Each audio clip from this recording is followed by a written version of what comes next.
అప్పు తెచ్చిన మాట నిజమే, అది వడ్డీకి తెచ్చింది నిజమే. ఆరుగాలం చేసి పంట పండించిన అంగట్లో రైతుకు గిట్టుబాటు రాక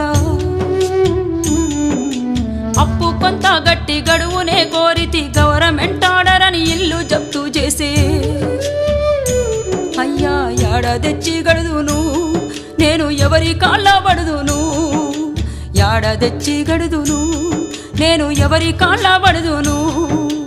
అసలేటి వానల్లో ముసలెట్ల కట్టుకొని మోకాటి బురదలో మడికట్టు దున్నితే గరిసెలెవరివి నిండెరో, గంగన్న కడుపులెవరివి గాలెరో. గరిసెలెవరివి నిండెరో, గంగన్న కడుపులెవరి గాలెరో. ఊరుడిసినే బోదునా, అయ్యో ఉరి పోసుకొని సత్తునా. ఊరుడిసినే బోదునా, అయ్యో ఉరి పోసుకొని సత్తునా.